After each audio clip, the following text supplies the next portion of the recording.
आज की इस इम्पॉर्टेंट वीडियो के अंदर हम बात करने वाले हैं सुजलॉन एनर्जी के साथ में टोटल यहाँ पर 5 कंपनीज़ के बारे में। और ये जो 5 कंपनीज़ हैं इनका Q3 का रिजल्ट मार्केट में आ चुका है और Q3 का रिजल्ट कैसा आया है उसको देखने वाले हैं और बाज़ार के हिसाब से इन कंपनीज़ में कैसी ग्रोथ रही है उसको डिस्कस करेंगे। और ये जो 5 कंपनी हम देख रहे हैं इनका जो रिजल्ट है बाज़ार में अगर हम देखेंगे तो एस्टिमेट के हिसाब से काफ़ी सही निकल के आया है और इसीलिए वीडियो के अंदर हम इन कंपनीज़ का डिस्कशन करने वाले हैं जो स्टॉक मार्केट के अंदर लिस्टेड है और इनकी जो प्रॉफिट की ग्रोथ है वो काफ़ी अच्छी बात की जाए डबल डिजिट ग्रोथ के आसपास से बढ़ी है और एक अच्छा मूवमेंट इनके प्रॉफिट में देखने को मिला है अभी Q3 के रिजल्ट के हिसाब से।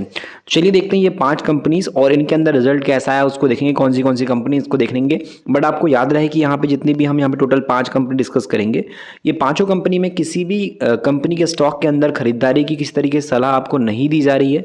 ये वीडियो सिर्फ और सिर्फ आपको एक जानकारी देने के उद्देश्य से बनाया जा रहा है, तो आपको इस वीडियो को किसी भी तरीके से एडवाइस में नहीं लेना है। चलिए मार्केट को लर्न करते हुए कंपनी के अंदर अपडेट जो आई है उसको समझने की कोशिश करते हैं। सुजलॉन की अगर हम बात करेंगे तो यहाँ पे सबसे पहली कंपनी सुजलॉन एनर्जी है जिसका Q3 के रिजल्ट में बात की जाए तो यहाँ पर इस कंपनी में जो प्रॉफिट की ग्रोथ देखने को मिली है वो 91% से बढ़ती नजर आई है।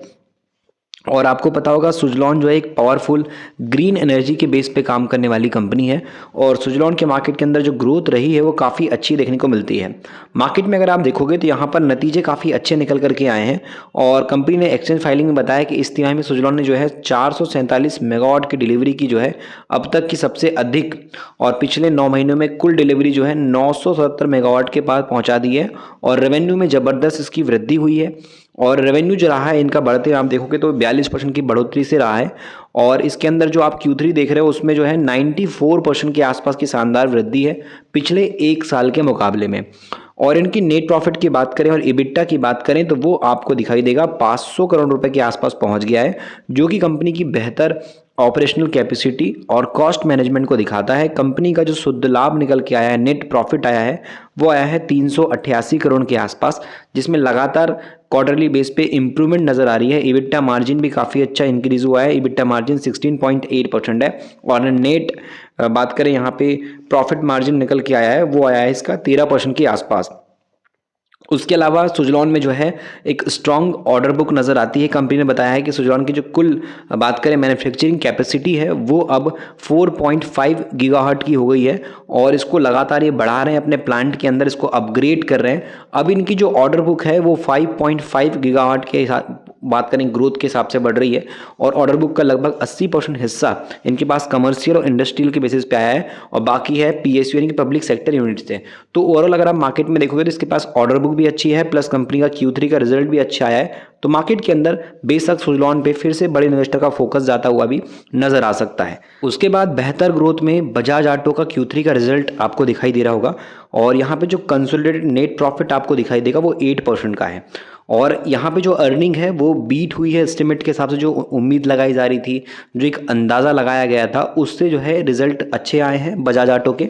बजाज ऑटो के अंदर एक अच्छी ग्रोथ मार्केट के हिसाब से आप देख पाओगे। आपको पता है कि ये मार्केट के अंदर 3 व्हीलर और 2 व्हीलर में काफ़ी अच्छा काम करते हैं और काफ़ी बड़े दिग्गज प्लेयर हैं हमारे भारतीय शेयर बाजार के और स्टॉक मार्केट के बेसिस पे या फिर इंडिया के बेसिस पे अगर आप देखो तो ऑटो इंडस्ट्री के बेस पे। तो यहाँ पे इनकी जो ग्रोथ रही वो काफ़ी अच्छी रही है। अगर हम देखें तो यहाँ पर उम्मीद लगाई जा रही थी 2155 करोड़ के आसपास का रेवेन्यू के हिसाब से, प्रॉफिट के हिसाब से, तो वो आप देखोगे तो 2196 करोड़ का निकल के आया है। उसके अलावा जो उम्मीद रेवेन्यू में थी वो थी 13,000 करोड़ की, तो इसको भी बीट करके 13,169 करोड़ के आसपास इनका रेवेन्यू आया है।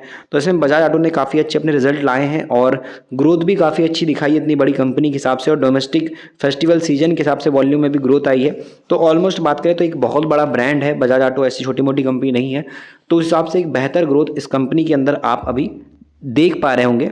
इसके रिजल्ट के हिसाब से जो ग्रोथ है वो आपको नज़र आ रही होगी। आज सबसे अच्छे Q3 के रिजल्ट लाने वाली कंपनीज़ में अगर हम डिस्कस करें तो यहाँ पे सिप्ला का भी नाम नज़र आता है। सिप्ला की Q3 के रिजल्ट अगर आप देखो तो नेट प्रॉफिट इसका यहाँ पे 49% से बढ़ा है और इसके अंदर जो बात करें रेवेन्यू या प्रॉफिट आया है वो 1571 करोड़ का आया है। इसने भी बीट किया है एस्टिमेट को, यानी कि बाजार जितना अंदाज़ा लगा रहा था उससे कहीं गुना ज़्यादा अच्छा नंबर यहाँ पे मार्केट के अंदर इस कंपनी ने ला दिया है।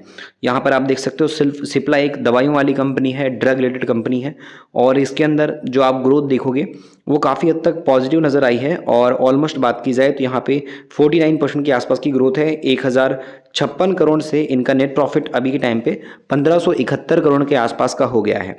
और ऐसे में मार्केट के अंदर एक एवरेज नेट प्रॉफिट का जो एस्टिमेट था वो 1225 करोड़ का था। तो इसको यहाँ पे बीट किया है इस कंपनी ने, वो भी 10 ब्रोकरेज का टारगेट था। 10 लोगों ने यहाँ पे बोला था कि कंपनी में 1200 के आसपास का प्रॉफिट आएगा, 1200 करोड़ के आसपास का, बट इस नंबर को यहाँ पे फाइनली इस कंपनी ने बीट किया और एक अच्छी ग्रोथ दिखाई है। रेवेन्यू में भी एक अच्छी खासी ग्रोथ आई है और प्रॉफिट भी इस कंपनी ने काफ़ी बढ़िया निकाला और इबिट्टा में भी सिप्ला के एक अच्छा खासा 16% का जंप आपको अभी के टाइम पे नजर आ रहा होगा। इसके बाद है JSW इंफ्रास्ट्रक्चर। Q3 रिजल्ट के हिसाब से बात करें JSW इंफ्रा का, तो इसका जो नेट प्रॉफिट है वो बढ़ा है 32% से, जो कि 335 करोड़ के आसपास का है। JSW इंफ्रास्ट्रक्चर की बात करेंगे तो ये जो कंपनी है इसके अंदर जो ग्रोथ आई है मार्केट में वो बहुत अच्छे नंबर से आई है, क्योंकि अभी तो इसका 335 करोड़ का ग्रोथ है कंपनी में प्रॉफिट का और 32% का जंप है। लेकिन एक साल पहले इस कंपनी का जो प्रॉफिट का ग्रोथ था वो आप देखोगे, या फिर बात करें कंपनी का जो प्रॉफिट आ रहा था वो 253 करोड़ का था, जो कि अभी 300 के पार चले गया है। तो रिजल्ट काफ़ी अच्छा निकल के आया मार्केट के अंदर, इसका प्रॉफिट का भी बहुत अच्छा बढ़ा है और जो टोटल इनकम है वो भी अच्छी खासी इंक्रीज हुई है। 1018 करोड़ से टोटल इनकम की बढ़कर के 1265 करोड़ के आसपास गई है। तो जो ओवरऑल रिजल्ट हम देख रहे हैं यहाँ पे इसका बहुत अच्छा देखने को मिलता है और मार्केट के अंदर जो वॉल्यूम वो भी ग्रोथ हुई है और इसी वजह से मार्केट में इसके प्रॉफिट में भी एक अच्छा खासा पॉजिटिव माहौल क्रिएट होता हुआ हमको देखने को मिल रहा है। उसके बाद अगर हम अगली कंपनी की बात करें जिसका Q3 का रिजल्ट मार्केट में काफ़ी अच्छा नज़र आया, एक अच्छे ग्रोथ के साथ बढ़ता प्रॉफिट देखने को मिला, तो उसमें है हिंदुस्तान जिंक। इसका भी Q3 का रिजल्ट मार्केट में काफ़ी अच्छा आया है। नेट प्रॉफिट इसका बढ़ा है 32% से और मार्केट में ईयर ऑन ईयर के बेसिस पे ग्रोथ आई है इसकी 32% की, जो कि 2678 करोड़ के आसपास का नेट प्रॉफिट है इनका और टोटल इनकम इनकी 16% से इंक्रीज़ हुई है। तो मार्केट वाइज अगर आप देखोगे तो यहाँ पर जो हिंदुस्तान जिंक है उसने अपने जो रिजल्ट अनाउंस किए हैं उसमें एक बड़ा नंबर नज़र आ रहा है। 2028 करोड़ से जंप आया है इनके प्रॉफिट में, यहाँ से देखो आप तो 2678 करोड़ के आसपास का है। और यहाँ पे जो ग्रोथ टोटल इनकम की बात करेंगे तो उसमें भी काफ़ी बड़ी है, जो कि 7606 करोड़ से 8832 करोड़ के आसपास है। तो क्वार्टर ऑन क्वार्टर के बेसिस पे भी ग्रोथ है और ईयरली बेस पे भी काफ़ी अच्छी ग्रोथ नज़र आएगी। इबिट्टा भी इनका काफ़ी अच्छा इंप्रूव हुआ है 27% से ईयर ऑन ईयर के बेसिस पे। और कंपनी के अंदर जो हम ग्रोथ देख रहे हैं, प्रोडक्शन कैपेसिटी देख रहे हैं, वो सब समय के हिसाब से बड़ी है और इस हिसाब से मार्केट में यहाँ पर देखा जाए तो इन्वेस्टर का जो फोकस है इस पे भी देखने को मिलने वाला है। तो ये 5 कंपनीज हमने डिस्कस की जिनका रिजल्ट मार्केट में Q3 के बेस पे आया है और Q3 के रिजल्ट के हिसाब से बात की जाए तो इन कंपनीज पे अब जो है गिरावट वाले टाइम पे अभी जिस तरीके से मार्केट में नेगेटिव माहौल क्रिएट है, दबाव है, अच्छी खासी गिरावट हो रही है, वैसी कंडीशन में भी इन्वेस्टर इस पे ध्यान दे सकता है, क्योंकि इनके जो रिजल्ट है मार्केट के हिसाब से बात की जाए तो जो एक पॉजिटिव मार्केट में रिजल्ट चाहिए थे वो आए हैं। और यहाँ पर 2 से 3 कंपनीज तो ऐसी हैं जिन्होंने बाज़ार की जो उम्मीद थी, जो ब्रोकर उम्मीद लगा रहा था, जो रिसर्चर उम्मीद लगा रहा था, जो एनालिसिस्ट उम्मीद लगा रहा था, मीडिया के अंदर जो खबरें आ रही थी उसको मार्केट के अंदर बीट किया है। उससे भी अच्छे नंबर यहाँ पर जो है इन 2 से 3 कंपनी लाए हैं। बाकी जो 5 कंपनी इनके रिजल्ट में एक अच्छी खासी ग्रोथ तो मैंने आपको दिखा दी कि कैसे प्रॉफिट में Q3 के बेसिस पे आई है, क्वार्टरली जंप आया है, पिछले 3 महीनों में कितना अच्छा इंप्रूवमेंट आया है, पिछले 1 साल के अंदर कितना अच्छा इंप्रूवमेंट आया आपने अभी Q3 के अंदर देखा।